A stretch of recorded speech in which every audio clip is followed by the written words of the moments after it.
Hi friends, अगर आप हमारे वीडियो को सबसे पहले देखना चाहते हैं तो अभी हमारे चैनल को सब्सक्राइब करें और बेल आइकन दबाएं। योगी के दिमाग में नफरत का वायरस घुस चुका है। उनमें और नफरत के सौदागरों में कोई अंतर नहीं है, सपा नेता का यही कहना है। उत्तर प्रदेश के मुख्यमंत्री और भाजपा के फायर ब्रांड नेता योगी आदित्यनाथ हमेशा की तरह इस बार भी अपने विवादित बयान के कारण सुर्खियों में है। बीते रविवार को गाजियाबाद में एक रैली के दौरान योगी ने भाजपा के लिए प्रचार करते हुए भारतीय सेना को मोदी की सेना बताया था। ये बात उन्होंने पूरे होशो हवास में की थी। इसमें उनके बयान को तोड़ने मरोड़ने की कोई गुंजाइश नहीं है। विपक्ष ने जब योगी की इस बयान की शिकायत चुनाव आयोग से की तो आयोग ने योगी को कारण बताओ नोटिस भेजा। योगी के जवाब में चुनाव आयोग ने मोदी जी की सेना वाले बयान के लिए हल्की नाराजगी जताते हुए योगी को छोड़ दिया है। साथ ही आयोग ने उन्हें भविष्य में अपनी टिप्पणियों में सावधानी बरतने को कहा है। ये हैरान करने वाला है कि चुनाव आयोग भी योगी आदित्यनाथ पर कितना सख्त हो गया है। भाजपा विधायक ने वोटर्स को दी धमकी, कहा बीजेपी को वोट नहीं दिया तो सबको ठिकाने लगा दूंगा। लोकसभा चुनाव से ठीक पहले सत्तारूढ़ बीजेपी को सत्ता गंवाने का डर सताने लगा है। ऐसे में बीजेपी के नेता सत्ता बचाने के लिए वोटर्स को डराते धमकाते नजर आ रहे हैं। गुजरात के बागुरिया से बीजेपी विधायक मधु श्रीवास्तव ने लोकसभा चुनाव के मद्देनजर वडोदरा में एक जनसभा को संबोधित करते हुए कहा कि अगर बीजेपी को वोट नहीं दिया गया तो इसके दुष्परिणाम हो सकते हैं। बीजेपी नेता ने कहा, इस बार कमल ही खिलने वाला है। अगर कमल नहीं खिला तो कान खोल कर सुन लो। जो यहाँ गैर कानूनी तौर पर रहते हैं सबको ठिकाने लगा दूंगा। राफेल के दलाल बिना सबूत घोटाले में मुझे फंसा रहे हैं। चोर को हर कोई चोर ही नजर आता है, अहमद पटेल का यही कहना है। अगस्ता वेस्टलैंड BBIP हेलीकॉप्टर दलाली में प्रवर्तन निर्देशालय द्वारा अहमद पटेल का नाम लेने के बाद उन्होंने प्रधानमंत्री और बीजेपी नेताओं की बड़ी सख्त लहजे में चेतावनी दी है। उन्होंने पीएम और बीजेपी नेताओं पर बिना किसी सबूत नाम बदनाम करने का आरोप लगाया है।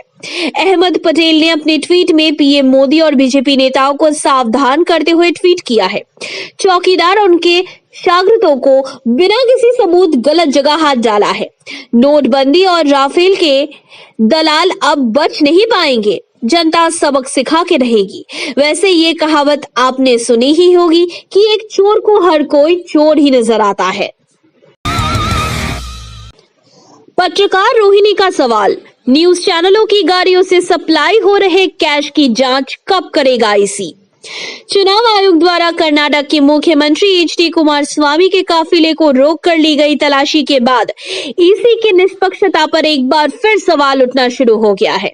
इस बार ये सवाल पत्रकार रोहिणी सिंह ने उठाया है।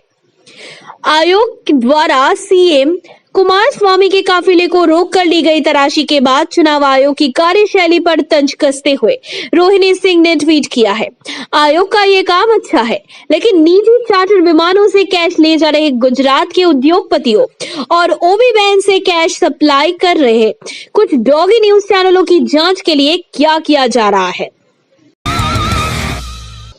अनुराग कुंकना समेत 616 कलाकारों ने की बीजेपी के खिलाफ वोट करने की अपील, कहा नफरत को हराए।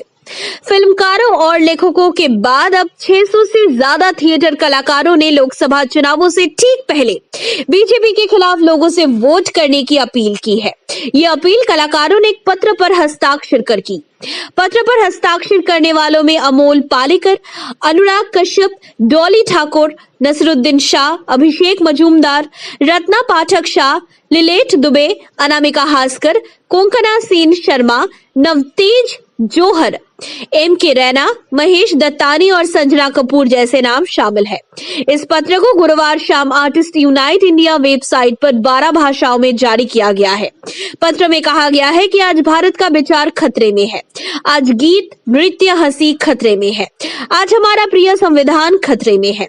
सरकार ने उन संस्थानों का दम घोट दिया है जहां तर्क, बहस और असंतोष पर बात हो सकती है।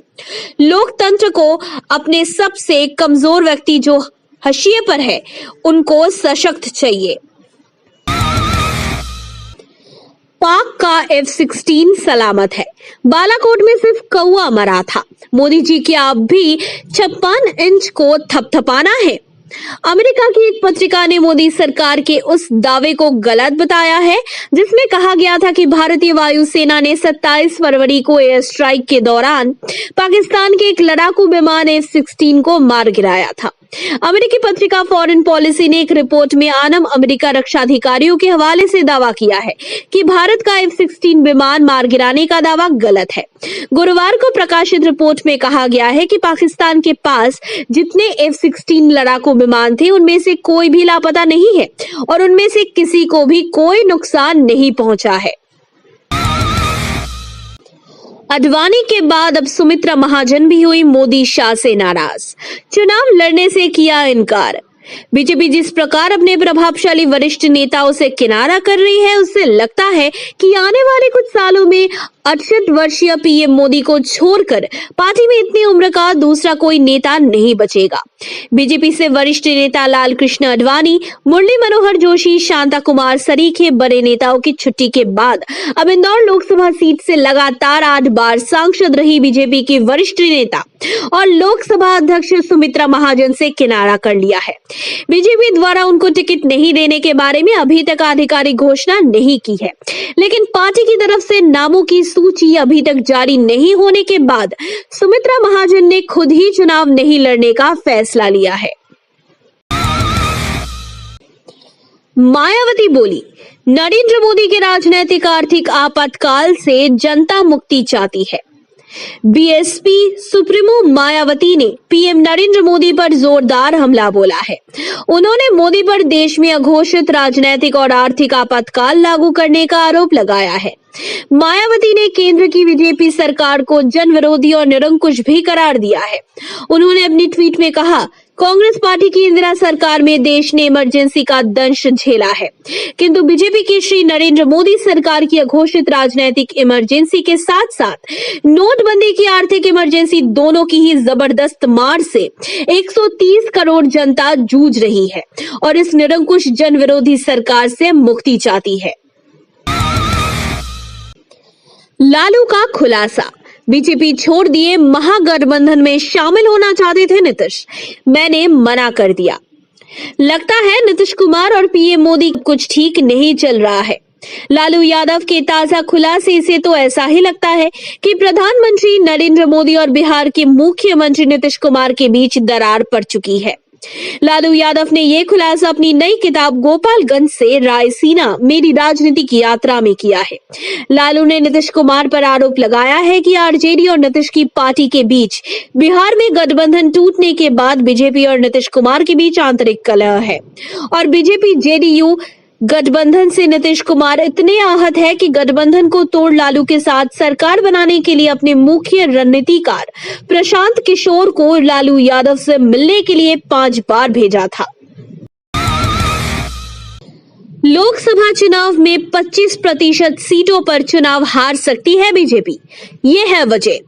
मेन स्ट्रीम सूचनाओं से अपनी राय बनाने वाला कोई इंसान क्या ये विश्वास करेगा कि आगामी लोकसभा चुनावों में जंगल बेहद ही महत्वपूर्ण और निर्णायक मुद्दा साबित होने वाला है?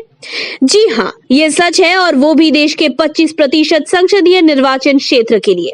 दरअसल community forest resource learning and advocacy ने एक रिपोर्ट जारी की है।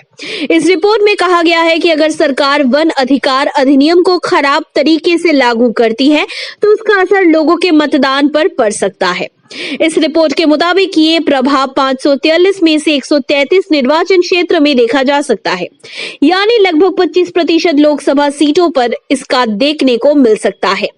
2014 के लोकसभा चुनाव पर हुए एक सर्वे में पाया गया था कि यदि कोई भी पार्टी वन अधिकार अधिनियम को ढंग से लागू करने का वादा करती है तो वो इन 133 सीटों पर बीजेपी को हरा सकती है। बेगूसराय की जनता ने ठान लिया है कि नफरत उगलने वाले गिरिराज सिंह को हराना है। कन्हैया कुमार का यही कहना है। लोकसभा चुनाव 2019 में रायबरेली, अमेठी और बनारस जैसी वीआईपी सीटों से कहीं अधिक चर्चा इस बार बिहार की बेगूसराय सीट की हो रही है। कारण है प्रधानमंत्री मोदी को खुली चुनौती देने वाले जवाहर नेहरू विश्वविद्यालय के पूर्व छात्र संघ अध्यक्ष कन्हैया कुमार का बीजेपी नेता गिरिराज सिंह चौहान के खिलाफ चुनावी मैदान में आना। एनडीटीवी के बात करते हुए पूर्व छात्र संघ अध्यक्ष ने कहा कि मेरी ये लड़ाई ना ही मोदी के खिलाफ है और ना ही गिरिराज सिंह के खिलाफ। मेरी लड़ाई संविधान विरोधी ताकतों के खिलाफ है। हमारा मुकाबला उन लोगों के खिलाफ है जो संवैधानिक अधिकारों पर हमला करते हैं और ये यही लोग हैं जो पिछले 5 सालों में देश में हुए किसानों, मजदूरों, स्टूडेंट्स, महिलाओं, दलितों, आदिवासियों, गैर सरकारी क्षेत्र में काम करने वाले कर्मचारियों के आंदोलनों को दबाया है। गोदी मीडिया के एंकर की बेशर्मी, नोटबंदी के दौरान मरने वालों को बताया बीमार। 8 नवंबर 2016 को प्रधानमंत्री नरेंद्र मोदी ने देश के नाम अपने संबोधन में सबको हैरान करते हुए नोटबंदी का ऐलान कर दिया था, जिसके बाद 500 और 1000 के पुराने नोट चलन से बाहर हो गए थे। नोटबंदी का ऐलान करते हुए पीएम मोदी ने दावा किया था कि इस कदम से कालाधन पर लगाम कसेगी, जिससे अर्थव्यवस्था में सुधार आएगा, लेकिन ऐसा कुछ हुआ ही नहीं। नोटबंदी के आंकलन को लेकर जारी की गई रिपोर्ट्स के मुताबिक नोटबंदी से ना तो कालाधन वापस आया और ना ही इससे अर्थव्यवस्था में कोई खास मजबूती देखने को मिली। रिपोर्ट्स में यह भी दावा किया गया कि नोटबंदी के कारण देश में तकरीबन 15 लाख लोग बेरोजगार हो गए। कई छोटे बड़े कारोबार तबाह हो गए। इस दौरान यह भी खबर आई कि नोटबंदी की वजह से देश में तकरीबन 100 लोगों की मौत हो गई। विपक्ष इन मौतों पर सरकार से सवाल पूछता रहा है, लेकिन सरकार इन सवालों से खुद को बचाती रही है। लेकिन इस बार विपक्ष के सवालों का जवाब सत्तारूढ़ बीजेपी के प्रवक्ता नहीं, बल्कि सत्ता की गोदी में बैठी मीडिया के एंकर देते नजर आ रहे हैं। न्यूज 18 इंडिया के एंकर आनंद नरसिम्हन ने अपने कार्यक्रम अखाड़ा में इस बात को स्थापित करने की कोशिश की है कि नोटबंदी के दौरान जो मौतें हुई वो बैंकों की लंबी लंबी कतारों में लगने की वजह से नहीं, बल्कि बीमारी की वजह से हुई है। यानी जो लोग मरे वो बीमार थे। अटल, अडवाणी और मोदी भी लड़ चुके हैं 2 सीटों से चुनाव। बीजेपी इन्हें भी डरपोक और रणछोड़ दास मानती है। केरल की वायनाड लोकसभा सीट से चुनाव लड़ने के लिए राहुल गांधी की आलोचना करने वाले बीजेपी नेताओं पर कांग्रेस प्रवक्ता रागिनी नायक ने जोरदार हमला बोला है।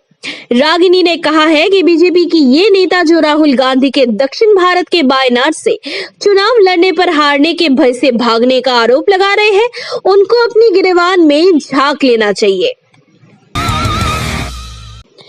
स्मृति ईरानी की रैली में आए लोगों ने कहा इनके जीतने का चांस कम है। अमेठी से राहुल गांधी को हराने के तमाम दावे करने वाले पीएम मोदी और स्मृति ईरानी को इन दिनों काफी मुश्किलों का सामना करना पड़ रहा है। घबराइए नहीं, मोदी स्मृति को ये परेशानी ना ही चुनाव आयोग से है और ना ही धनबल की कमी की। ये परेशानी है रैली के लिए बीजेपी कार्यकर्ताओं को नहीं मिलने वाली लोगों की। गोदी मीडिया के ऐसी वाले टीवी स्टूडियो में बैठे न्यूज एंकर कांग्रेस को हराने में भले ही अपना सब कुछ दांव पर लगा चुके हैं, लेकिन जमीनी हकीकत कुछ और है। आज अमेठी में स्मृति ईरानी की रैली थी, जिसमें ईरानी ने अपनी आदतानुसार राहुल गांधी से कई सवाल किए और भाषण भी दिया, लेकिन रैली से प्राप्त वीडियो के अनुसार इस सभा में आने वाले सभी लोग बाहरी थे, क्योंकि ईरानी की रैली में आने के लिए अमेठी से लोग नहीं मिल रहे हैं, जिसके कारण बीजेपी कार्यकर्ता दूसरे विधानसभा क्षेत्र से लोगों को भर भर कर ला रहे हैं। बीजेपी नेता ने भगवान शिव, राम और हनुमान को बताया चौकीदार, जनता से लगवाए नारे। धर्म अलग चीज है और राजनीति अलग, मगर जब धर्म को राजनीति में घसीट लिया जाए तो धर्म भी मौजूदा राजनीति के कीचड़ में गंदा हो जाता है। ऐसा ही कुछ देश की सबसे बड़ी पार्टी भारतीय जनता पार्टी कर रही है। धर्म के नाम पर रोटियां सेकने वाली इस पार्टी के नेताओं ने हद ही कर दी। शाहजहांपुर के भाजपा नेता मनोज कश्यप ने एक सभा में भगवान शिव, भगवान राम और भगवान हनुमान को चौकीदार बता दिया। हिंदू धर्म के ठेकेदार बनकर हिंदुओं को बरगलाने वाले बीजेपी के नेता ने हिंदुओं के भगवान को भी चौकीदार बता दिया। यानी पीएम नरेंद्र मोदी और उनके मंत्री और सभी भाजपा के चौकीदार रूपी नेता ईश्वर हो गए, क्योंकि भाजपा नेता ही शिव और राम को चौकीदार बता रहे हैं। माइंड द न्यूज रूम की रिपोर्ट। Thank you for watching our video. अगर आपको हमारी वीडियो पसंद आई हो तो इसे लाइक जरूर करें और हमारे चैनल को सब्सक्राइब करना ना भूलें।